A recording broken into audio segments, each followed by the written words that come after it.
I'll try to make this as interesting as possible. If you like space, you'll like this talk. So my background, in brief, I'll talk a little bit about Zip2 and PayPal, and then mostly about space and what we're doing in space. So I originally came out to California to do energy physics at Stanford, actually, and ended up putting, this is in '95, and ended up putting that on hold to start Zip2. Zip2, I'll tell you a little bit about the thought process of exactly what happened there. In '95, it wasn't at all clear that the internet was going to be a big commercial thing. In fact, most of the venture capitalists that I talked to hadn't even heard of the internet, which sounds bizarre, on Sand Hill Road. But I wanted to do something in the internet. I thought it would be a pretty huge thing, and I thought it was one of those things that only came along once in a very long while. So I got a deferment at Stanford, and thought I'd give it a couple of quarters. And if it didn't work out, which I thought it probably wouldn't, then I'd come back to school.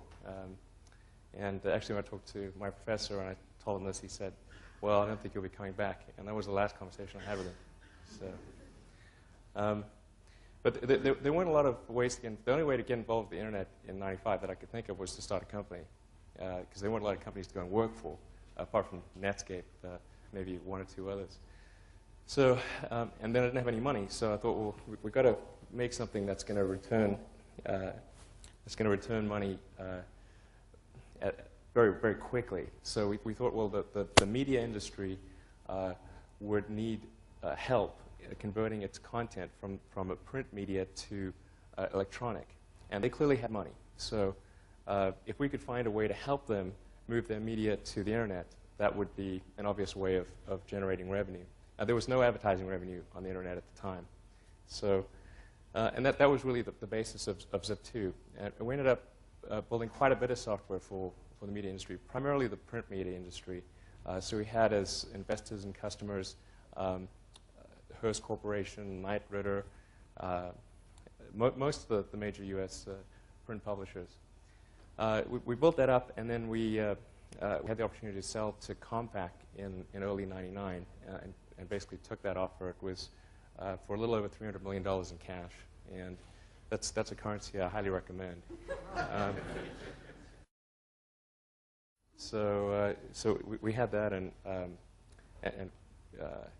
but I wanted to do something more after Zip2. So post the sale, in fact, immediately post the sale, I didn't really take any time off. I was trying to think of where were the opportunities this is in early '99, where the opportunities remained in the internet. And it seemed to me that there hadn't been a lot of innovation in the financial services sector. And when you think about it, money is low bandwidth. You don't need some sort of big infrastructure improvement to do things with it.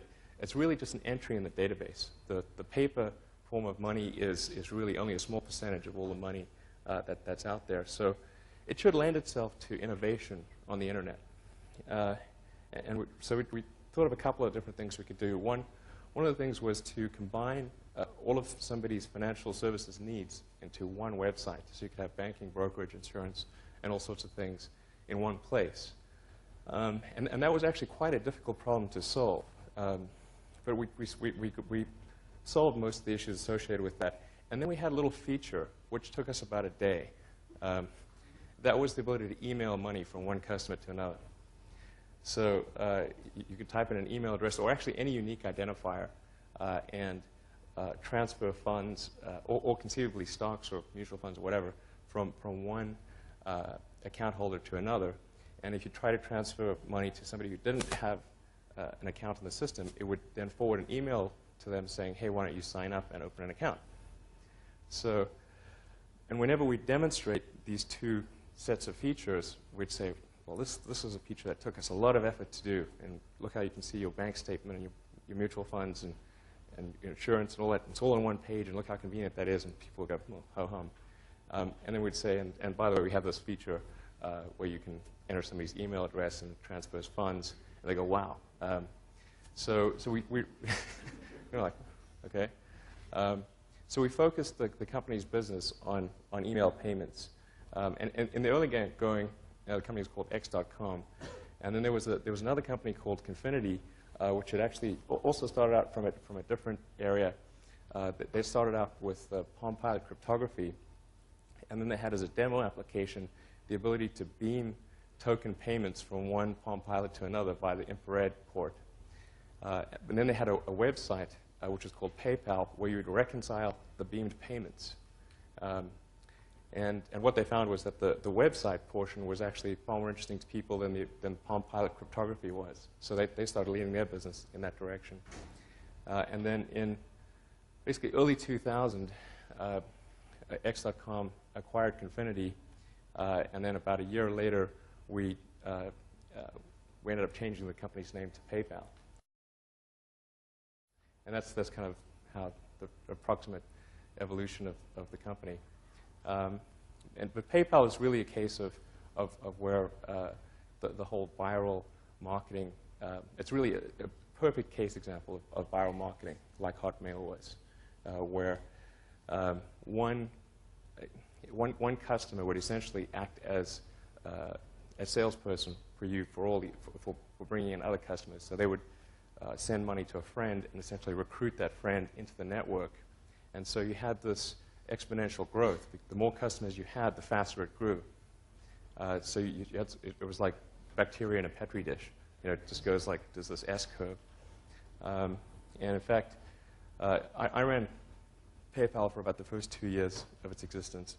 And we launched after year 1, and by the end of year 2, we had 1 million customers. So it gives you an example, it gives you a sense for how fast things grow in that scenario. And we didn't have a sales force.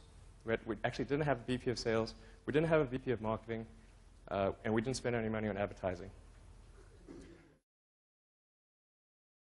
In about February of last year, for those, some of you are probably following it, in February of last year, PayPal went public. And I think we were the only internet company to go public in the first part of last year. It went off reasonably well. Although I think we had more SEC rewrites than any company I can imagine. I think we set a record on SEC rewrites. This was right around the Enron time and when there was all sorts of corporate scandals, so they put us through the ringer. And then shortly thereafter, in about June, July, we struck a deal with eBay to sell a company to eBay. For about $4.5 billion. But that was when eBay's stock price was about $55, and they hadn't split. So I guess in today's dollars, we were about $3 billion. So that worked out pretty well. It happened coincidentally that in the first part of last year, I've been doing just some background research on space, and let me talk a bit about that. So, essentially, I was trying to figure out why we had not made more progress since Apollo. In the 60s, we went from basically nothing, not being able to put anyone into space, to putting people on the moon, and developing all the technology from scratch to do that. And yet, in the 70s and the 80s and the 90s, we've kind of gone sideways. And we're currently in a situation where we can't even put a person into low Earth orbit. And that doesn't really gel with all of the other technology sectors out there. The computer that you could have bought in the early 70s would have filled this room and had less computing power than your cell phone. And so just about every sector of technology has improved. Why has this not improved? So I started looking into that. Initially, I thought, well, perhaps it's a question of funding, and that funding can be garnered by really marshaling public support. So I thought, well, one way to get the public excited about space would be to do maybe a privately funded robotic space mission to Mars. And so we figured out a mission that would cost about $15 to $20 million, which isn't a lot of money, but it's about a tenth of what a low-cost NASA mission would be. And the idea was called Mars Oasis, where we'd put a small robotic lander on the surface of Mars with seeds and dehydrated nutrient gel they would hydrate upon landing, and you'd have plants growing in a Martian radiation and gravity conditions. And you'd also be maintaining essentially a life support system on the surface of Mars. And this would be interesting to the public because they tend to respond to precedents and superlatives. And this would be the furthest that life's ever traveled and the first life on Mars, so pretty significant. And then when I started looking at launch vehicles, the lowest cost vehicle in the US is Boeing's Delta II, which costs about $50 million. And that's a bit steep, what we were trying to do. So I made 3 visits to Moscow, to Russia, to look at buying a Russian launch. And it's actually pretty interesting going to Moscow to negotiate for a refurbished ICBM. If, you know, on the range of interesting experiences, that's pretty far out there. But we actually did get to a deal, but there were so many complications associated with the deal that I wasn't comfortable with the risks associated with it. So when I got back from the 3rd trip, I thought, well, you know, why is it the Russians can build these low-cost launch vehicles? Because it's not like we drive Russian cars, fly Russian planes, or have Russian kitchen appliances. And, you know, when's the last time you bought something Russian that wasn't vodka?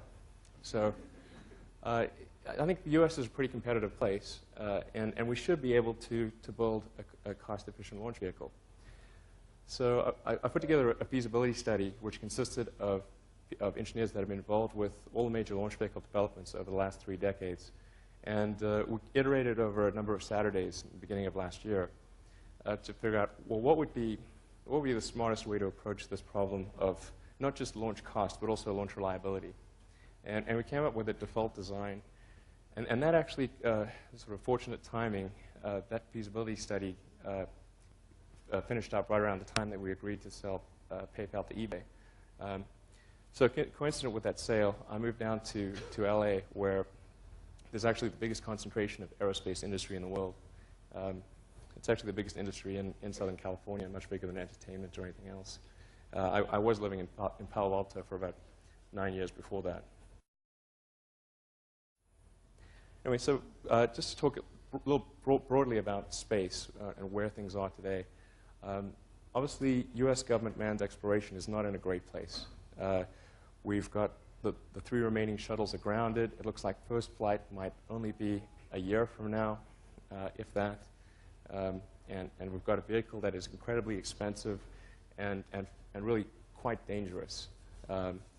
It's, you know, for reasons mentioned there, it's got a side-mounted crew compartment, so if there's an explosion, it's basically instant death.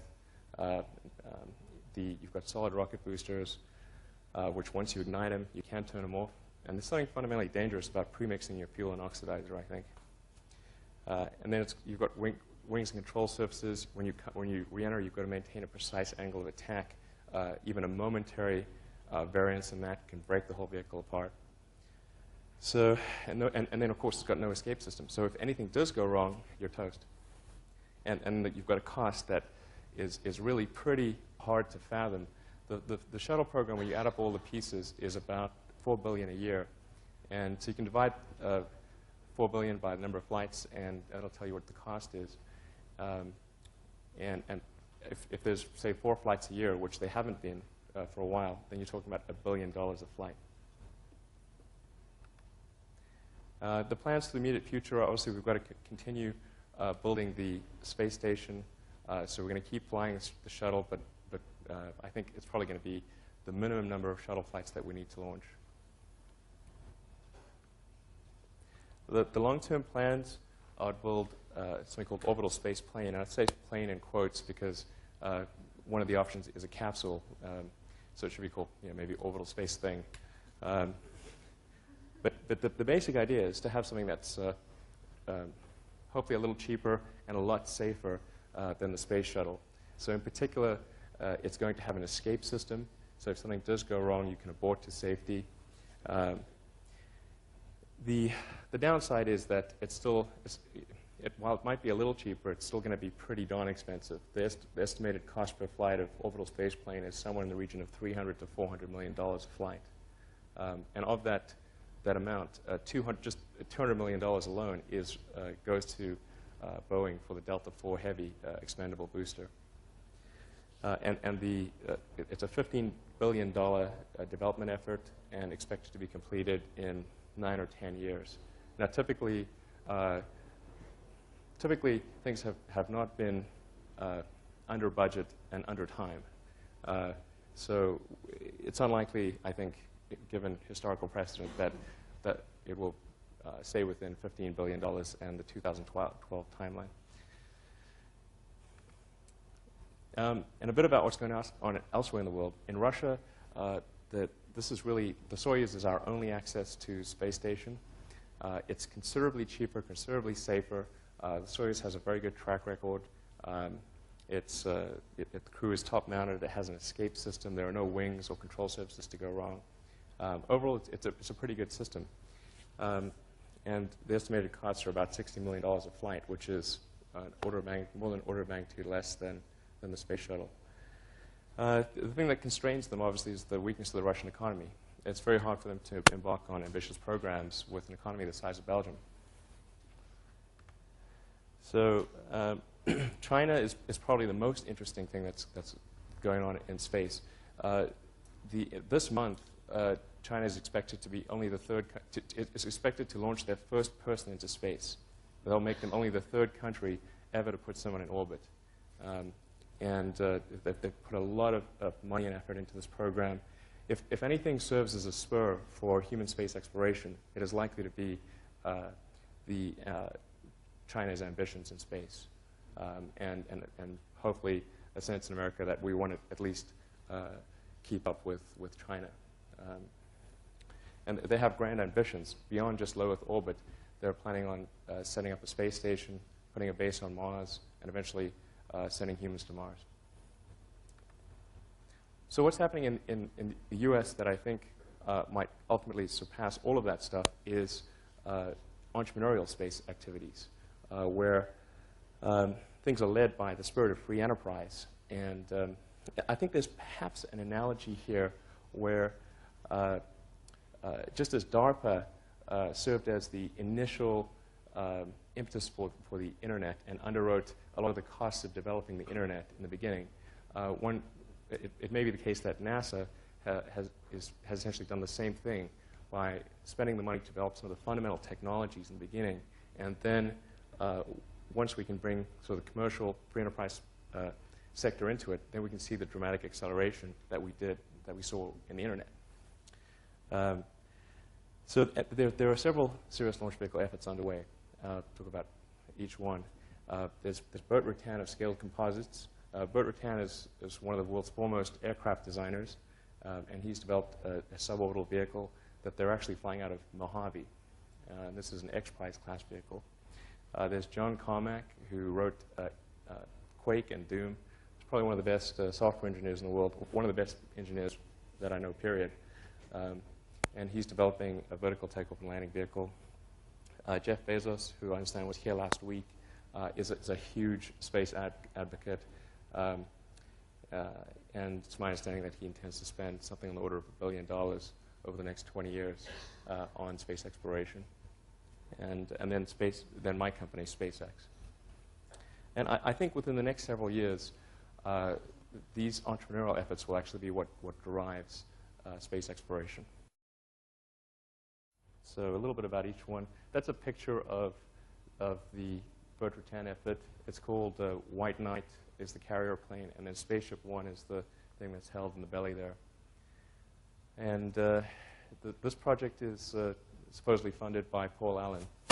So there's quite a lot of capital also, I should make that point, quite a lot of capital that's sort of entering this entrepreneurial space sector as well. The only drawback, I think, of this architecture is that it's not really scalable for something that would get to orbit. This is pretty good for suborbital, but I think the architecture would need to change for an orbital vehicle. And there's John Carmack's effort. He's a little irreverent. This is from his website. His vehicle is a vertical takeoff and landing vehicle. He's made really incredible progress for somebody who has no background in aerospace engineering, and is also kind of doing it all himself with him and like 3 buddies. And I think they will make something that works. Actually, if you can check out their website, Armadillo Aerospace, it's pretty interesting stuff. But in order to get to orbit, this would require a substantial improvement in the mass efficiency and the engine efficiency, and probably be a 2-stage vehicle. Jeff Bezos, who I'm sure almost everyone here is aware of, he is a pretty huge fan of space. In fact, his high school valedictorian speech was about the necessity of humanity expanding to other planets. So it's pretty important to him, from what I understand. This is our effort. We're spending quite a bit more than the 3 prior entities that I mentioned. In some cases, probably an order of magnitude more, because what we're doing is really an order of magnitude more difficult. We're building an orbital launch vehicle. It's a 2-stage, very high efficiency engines, very high mass efficiency launch vehicle. And it's targeted to the satellite delivery market. So our approach is really to make this a solid, sound business. And so I've predicated the strategic plan on a known market, something that we know for a fact exists, which is the need to put small to medium-sized satellites into orbit. And so that's what we're going after initially. And then with that as kind of a revenue base, we will move into the human transportation market. So the long-term aims of the company are definitely in human transportation. But I think the smart strategy is to first go for cargo delivery, essentially, satellite delivery. And our eventual upgrade path is to build the successor to Saturn V, build a super heavy lift vehicle that could be used for setting up a moon base or doing a Mars mission. That would be the holy grail objective. On the upper right there, you can see a test firing of our engine. And on the lower right, you can see our first stage tank. Now, this is an engine test of our main engine, which is called Merlin.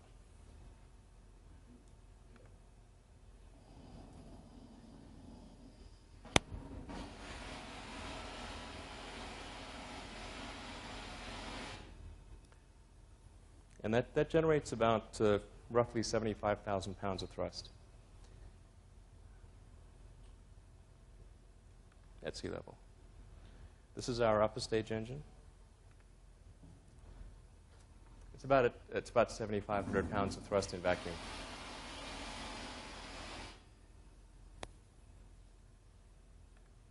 And this is an accelerated version of our launch sequence.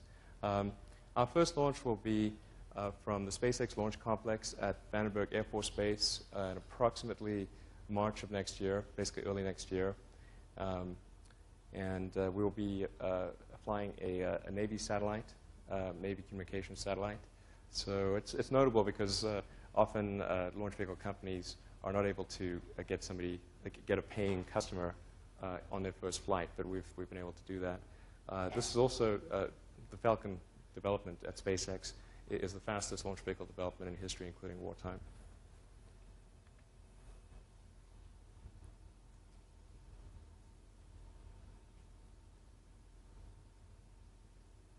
So that's actually Vandenberg Air Force Base, which is about 2 hours away from Santa Barbara. Common themes between Zip2 and PayPal. Well, I guess both of them had software as the heart of the technology. Even though Zip2 was servicing the media sector, and obviously PayPal was servicing the financial sector, the heart of it was really software and internet-related stuff. So certainly that's a huge commonality. They were both in Palo Alto, where I lived.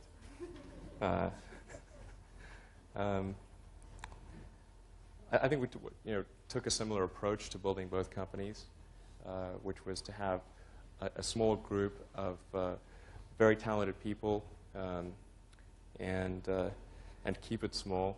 I think PayPal had at its height probably 30 engineers for a system that's I would say is more sophisticated than the Federal Reserve clearing system.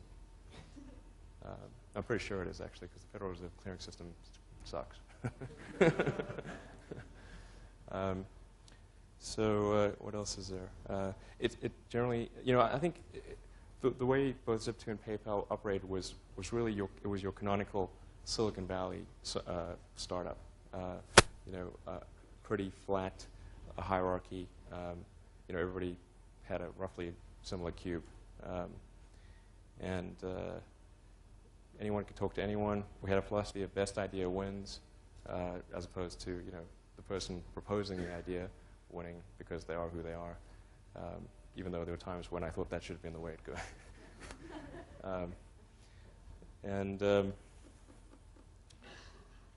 Obviously, everyone was an equity stakeholder. Doesn't give us anything. If there were two paths that, let's say we had to choose to do one thing or the other, and one wasn't obviously better than the other, then rather than spend a lot of time trying to figure out which one was slightly better, we would just pick one and do it.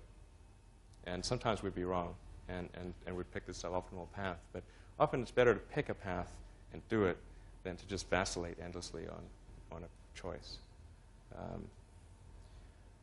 We didn't worry too much about intellectual property, paperwork, legal stuff. We really were very focused on building the best product that we possibly could.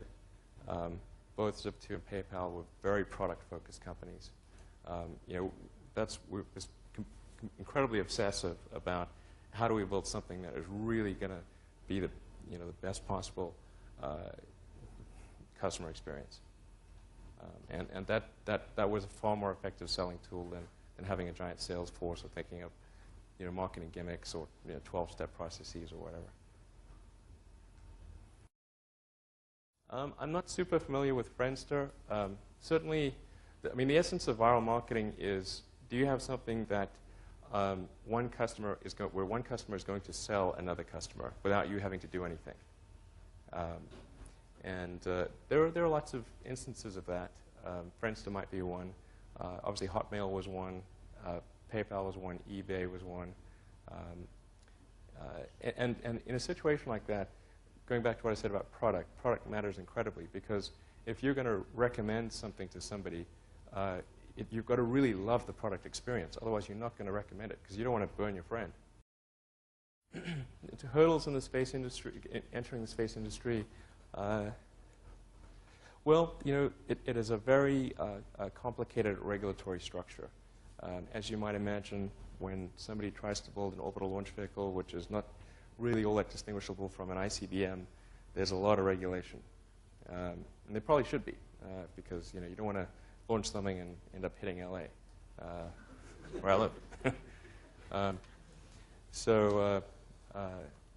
Probably the regulatory stuff was very difficult. The environmental approvals certainly proven very difficult, much more so than we expected. I mean, here in Silicon Valley, what I came to appreciate is in Silicon Valley, you live in a libertarian paradise. There's almost no regulation. And what can be very frustrating is that regulation is often irrational. It doesn't make any sense. But you've got somebody there who's simply executing a set of rules, independent of whether those rules make sense. And you can try to convince them that the rules don't make sense, and they won't listen to you. So probably regulation is the most annoying thing. I would say overall, though, I'm very pleased because I think we've had a very smooth development process. And on the whole, I can't complain at all. So. Yeah, why is it so expensive to send something into space? Well, let me tell you what makes a rocket hard. The energy and the velocity required to get into orbit is so substantial that compared to, say, a car or even a plane, you have almost no margin to play with. Typically, a launch vehicle will get about 2% of its liftoff mass to orbit. So, and that's the case for Falcon. And so if you can only get 2% of what your rocket weighs to begin with to orbit, if you're wrong by 2%, you're not going to get anything to orbit. Come crashing down in the Pacific somewhere. That means all of your calculations have to be right. If you miscalculate something, you get an answer wrong, it blows up. And it's very expensive trying to get all your answers right, and then double-checking that they're right, and testing them all, and doing as much as you can on the ground. I think that's a lot of what makes rockets expensive. The low launch rate typically is also what makes rockets expensive. If you had, thousands of flights a year, then it would be a lot cheaper. Although it's a bit of a chicken and egg, because it needs to be cheaper in order to have thousands of flights a year. But at the end of the day, in the final analysis, I would say that rockets really should be a lot cheaper than they are today. And I think the way that they're built, the way they're operated, is just very inefficiently. And I think with SpaceX and Falcon, we're going to show that that's the case. Our vehicle will sell for about $6 million a flight. Our nearest competitor is the Pegasus from Orbital Sciences, which is about $25 million a flight. And that has less capability than our rocket. Falcon will represent a pretty substantial breakthrough on the cost of access to space. Can you talk a little bit about the difference in the customer base you have to target with SpaceX versus experiences with like PayPal, and how much more of a challenge that presents? Yeah, the customer base with SpaceX is it's dramatically different, obviously, from PayPal. PayPal is a consumer product, whereas SpaceX, we're selling rockets, and the number of people who want to buy rockets is quite small. If anyone here has $6 billion and wants a rocket, I mean, I'd be glad to sell it to them. So it's much more of an individual selling process. There's a great deal more thought that goes into any purchase of a launch, much more so than signing up a PayPal account, which doesn't really cost you much. Yeah, and there's not a lot of viral marketing that's going to happen with the rocket, I suspect. I'm hoping, but I'm not counting on it. So I think successful entrepreneurs probably come in all sizes, shapes, and flavors. I'm not sure there's any one particular thing. For me, some of the things I've described already, I think, are very important. I think really an obsessive nature with respect to the quality of the product is very important. So, being obsessive compulsive is a good thing in this context. Really liking what you do, whatever area that you get into.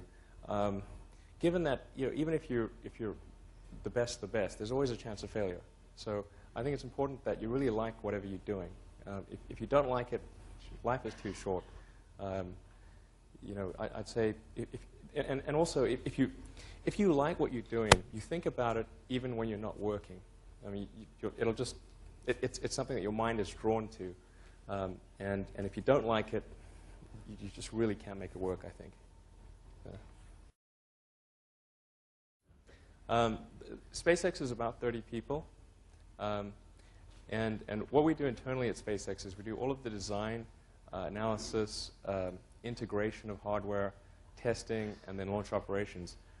But a lot of the heavy manpower stuff, like welding together our primary structure, the heavy machining, and so forth, that we outsource. So we'd be a much larger company if we did all of that internally.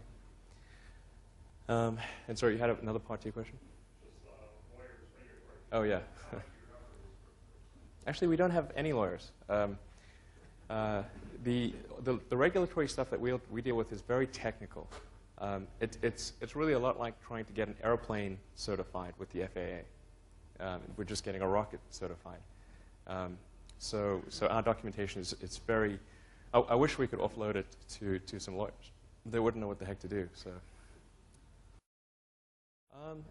How did the Wharton degree help? I think a business degree teaches you a lot of the terminology. It introduces you to concepts that you would otherwise, there's terminology. There's something to be said for that. Introduces you to concepts you would otherwise have to learn empirically. I think you can learn whatever you need to do to start a successful business, either in school or out of school.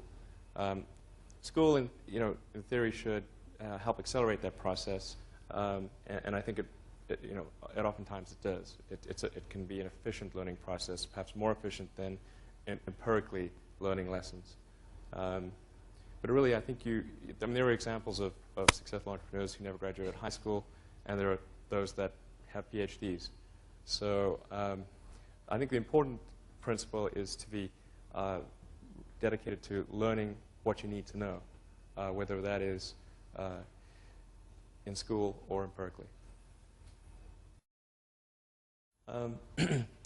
Well, I should point out that Falcon, our first vehicle, doesn't really have the same capability as either the Chinese, the Russian, or the space shuttle vehicles that I mentioned.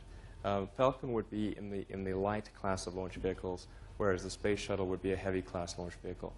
So it's not quite an apples to apples comparison. However, the right comparison would be Falcon compared to the Pegasus from Orbital Sciences. Falcon is 6 million. The Pegasus is 25 million. The way we've gotten our prices low, our costs low, is we've really focused on every element of the launch vehicle. There's really no one silver bullet that has been responsible for a substantial portion of the cost savings. It's been really hundreds of small innovations and improvements. And so we've done improvements in the propulsion system, the structure, the avionics, and the launch operations, as well as maintain a very low overhead organization. And when you add up all the things we've done in those areas, that allows us to produce a launch vehicle at $6 million. As far as PayPal, there were a lot of back office relationships that we needed to establish and to attach to various heterogeneous data sources. We needed to attach to the credit card system for processing credit cards. We needed to attach to the Federal Reserve System for doing electronic funds transfers. We needed to attach to various fraud databases to run fraud checks. There was a lot that we had to interface with, and that took a while, but it all came together, I think, roughly simultaneously. I mean, developing the software and having it ready for the general public reasonably coincided with us being able to conclude those deals and interface with the outside vendors, and all that took about a year.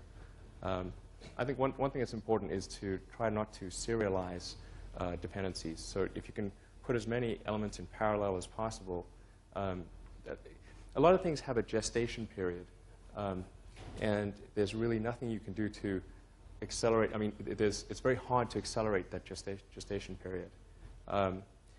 So if you can sort of have all those things gestating in parallel, then that is one way to substantially accelerate your timeline. I think people tend to serialize things too much. We did do a few patents on the PayPal system, although nothing that ever actually mattered. So patents are mostly useful in a defensive situation rather than offensive. It can be very difficult to actually offensively prosecute a patent. So I think in certain industries, like pharmaceuticals and so forth, patents can be incredibly important. In software, particularly when you've got a very rapid life cycle, where you got a patent, but now it's redundant, so who cares? It's less relevant when you've got a rapid life cycle.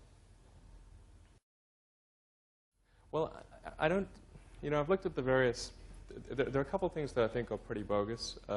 One is space mining, another is space solar power.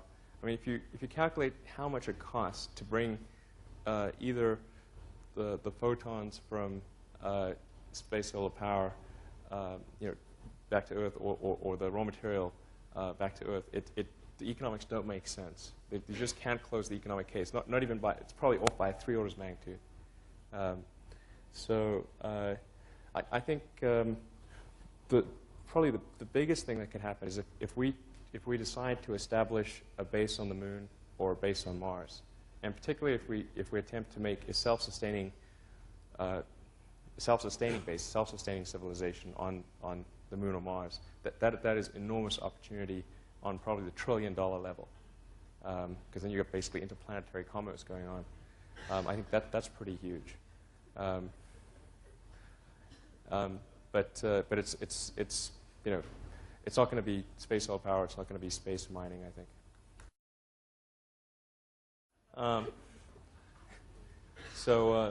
Let's see. The government, you know, who knows? Maybe we're being spied upon. I don't know. But certainly, there are some restrictions which are really annoying, such as the fact we're only allowed to employ people who have at least a green card or are a citizen of the U.S. We're not allowed to employ anyone who does not have permanent residency in the U.S.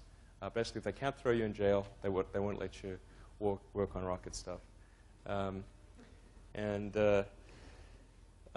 We have, if we talk to any foreign nationals, we need a technology transfer agreement or something like that from the State Department. So our second launch is actually a non-U.S. governmental launch, and it's taken us 6 months to get the State Department approval just to engage in a contract discussion with them. So that is problematic.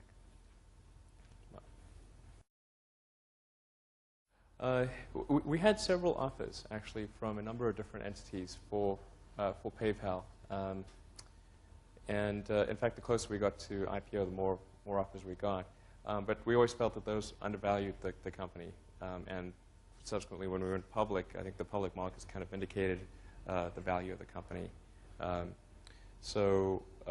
think that's one of the good things about the public markets, is that they're an objective valuer of companies. When you're a private company, it's very hard to say how much you're worth, because you have to basically think of some metric. You know, are you going to go for multiple of future earnings? Are you going to go for something with revenue? What are your comparables going to be?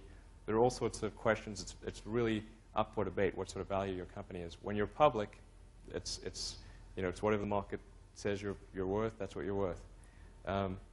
So I think eBay made a number of offers prior to going public that were substantially below the value once we went post-public, and that kind of cleared up the disagreement, and then we sold them.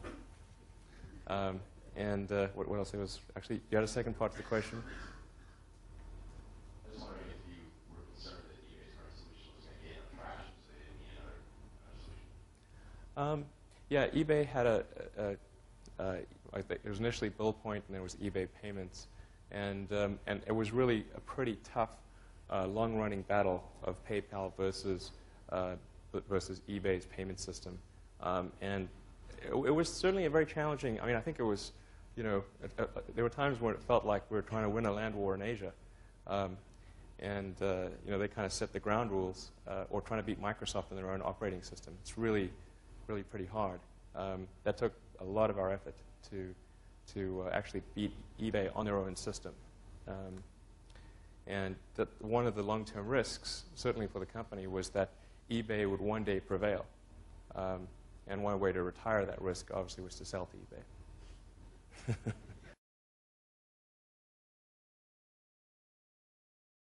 Writing software during the summer of '95, trying to make useful things happen on the internet. I wrote something that allowed you to get maps and directions on the internet, and then something that allowed you to do online manipulation of content, kind of a really advanced blogging system. And then we started talking to small newspapers and media companies and so forth, and we started getting some interest. I mean, half the time we'd be like, what's the internet? Even in Silicon Valley.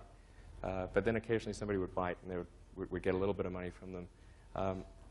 And then there was basically only about 6 of us. There were myself, my brother, who I convinced to come down from Canada, and a friend of my mom's. And then 3 salespeople we hired on contingency by putting an ad in the newspaper. But things were pretty tough in the early going.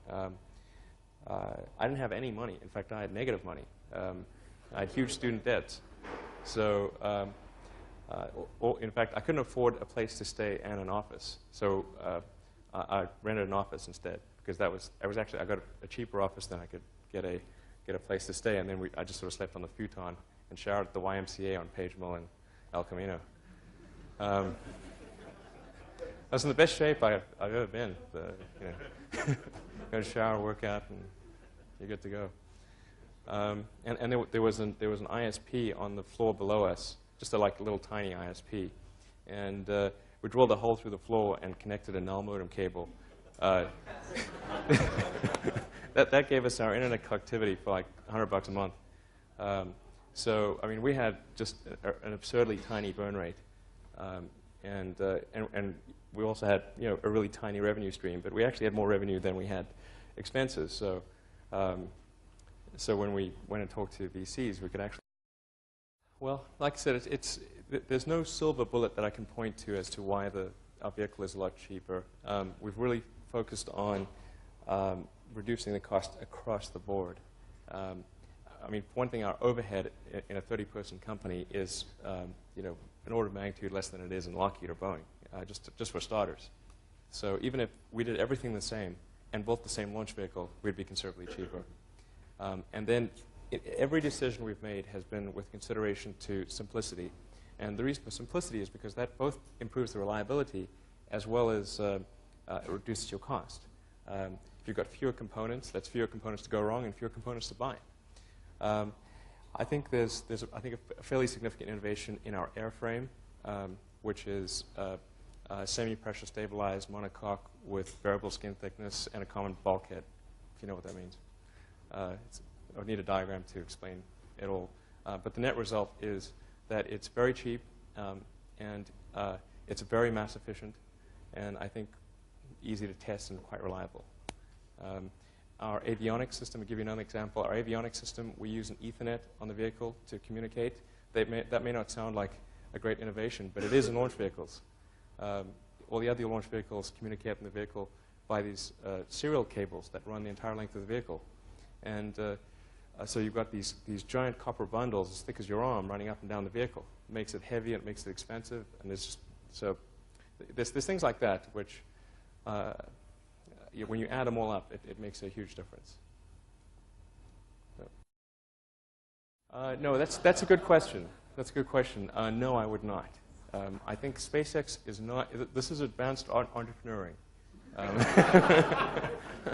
and it may also. I can't tell you how many people have said that. The fastest way to turn. The fastest way to make a small fortune in the aerospace industry is to start with a large one. Hopefully that doesn't work out. But I would definitely. I think space is a tough one for first-time entrepreneurs. You're better off starting with something that requires low capital, and space is a high capital effort. So, sorry, last question. Sorts of things in one place. And that was actually quite a difficult problem to solve. But we solved most of the issues associated with that. And then we had a little feature, which took us about a day. That was the ability to email money from one customer to another. So you could type in an email address, or actually any unique identifier, and transfer funds, or conceivably stocks or mutual funds or whatever, from one account holder to another. And if you try to transfer money to somebody who didn't have an account in the system, it would then forward an email to them saying, hey, why don't you sign up and open an account? So, and whenever we demonstrate these two sets of features, we'd say, well, this is a feature that took us a lot of effort to do. And look how you can see your bank statement and your mutual funds and your insurance and all that. It's all on one page, and look how convenient that is. And people would need help converting its content from a print media to electronic.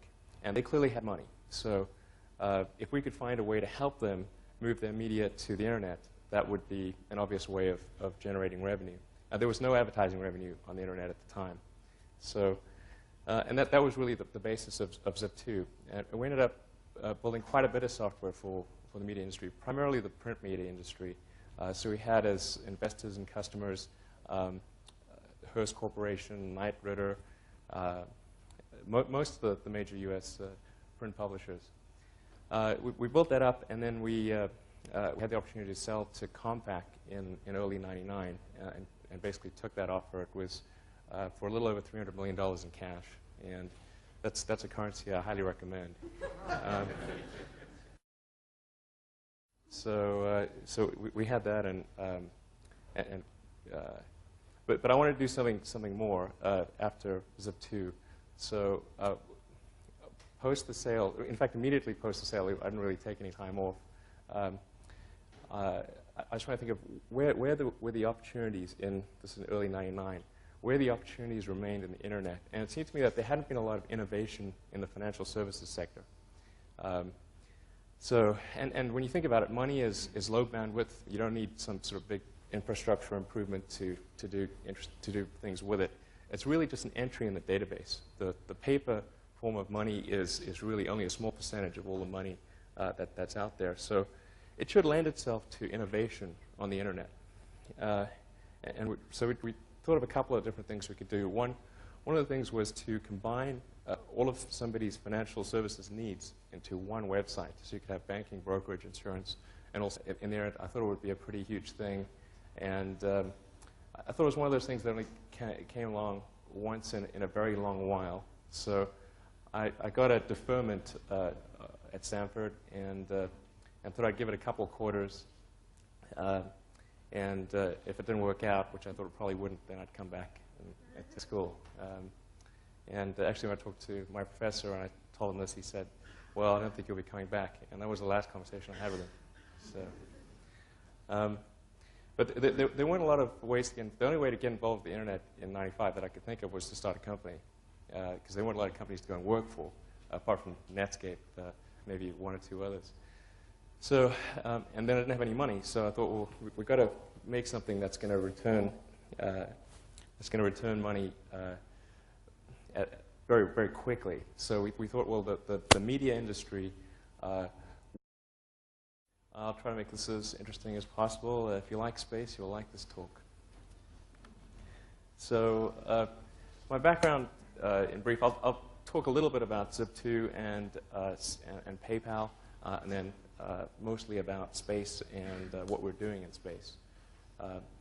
So I originally came out to California to do energy physics at Stanford, actually, and ended up putting, this is in '95, and ended up putting that on hold to start Zip2. Zip2, I'll tell you a little bit about the thought process of exactly what happened there. In '95, it wasn't at all clear that the internet was going to be a big commercial thing. In fact, most of the venture capitalists that I talked to hadn't even heard of the internet, which sounds bizarre, on Sand Hill Road. But I wanted to do something, and